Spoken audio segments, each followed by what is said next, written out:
शेतकरी मित्रांनो, जर तुम्ही तूर उत्पादक शेतकरी असाल ना आणि तुम्ही लवकर येणाऱ्या तुरीच्या वाणाची जर निवड करणार असाल ना, तर हा व्हिडिओ तुमच्यासाठी आहे। आज या व्हिडिओमध्ये मी तुम्हाला तुरीच्या एका अशा वाणाबद्दल माहिती सांगतो ना, जे हलक्या जमिनीमध्ये आणि लवकर येणारी तूर आहे, ज्याच्यामुळे काय होते ना, तुमचं उत्पादन नक्कीच वाढू शकते।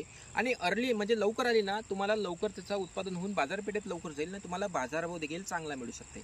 अशा एका तुरीच्या वाणाबद्दल मी तुम्हाला आज इकडे माहिती देतो, जे तुरीचं वाण प्रसिद्ध आहे, प्रचलित आहे आणि चांगल्या प्रचलित कंपनीचं आहे। शेतकरी मित्रांनो, ते वाण अन्य कोणतं नव्हे तर ग्रीन गोल्डचं 100 नंबरची जे तूर येत असते ना, ते हे एकदम अर्ली तूर आहे। म्हणजे जवळजवळ आपल्याला 130-140 दिवसापर्यंत पाहायला मिळते। जे काही चारू वगैरे आहे ते 150, 55, 60, 70 पर्यंत जात असते। हे एकदम अर्ली तूर आहे आणि याची प्रोडक्शन क्षमता खूप चांगली आहे। जवळजवळ मागल्या वर्षी शेतकऱ्यांना या तुरीनं 10 ते 12 क्विंटल पर्यंत नक्कीच उत्पादन दिलेलं आहे। पण शेतकरी मित्रांनो, मी सांगतो त्यांच्या एक चुकीमुळे त्यांना इतकं उत्पादन झालं।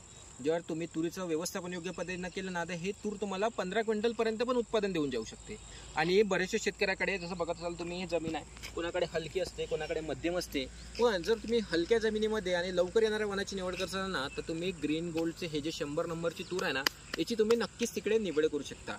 खूप चांगली प्रोडक्शन क्षमता आहे या तुरीमध्ये। आपल्याला मर रोगाचं प्रमाण कमी प्रमाणात पाहायला मिळते। दाण्याचा कलर हा लाल रंगाचा आपल्याला पाहायला मिळतो।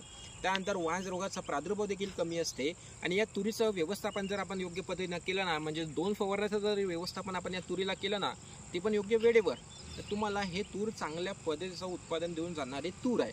म्हणून जर तुम्ही यावर्षी जर कमी व्यवस्थापनामध्ये लवकर येणाऱ्या तुरीचं जर निवड करत असाल ना, तर तुम्ही हे 100 नंबरची जी तूर आहे ना, तिची तुम्ही नक्कीच तिकडे लागवड करू शकता।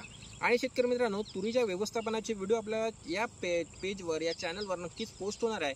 त्यासाठी तुम्ही एक चॅनलला सबस्क्राईब होऊन जाऊ द्या। आणि जर तुम्ही तूर उत्पादक शेतकरी असाल ना, तर तुम्ही नक्कीच या 100 नंबर तुरीची तिकडे हलक्या जमिनीमध्ये लागवड तिकडे करू शकता। हा व्हिडिओ तर शेतकऱ्यांना शेअर सुद्धा करून द्या आणि अशीच आमच्याशी जोडून राहा। धन्यवाद।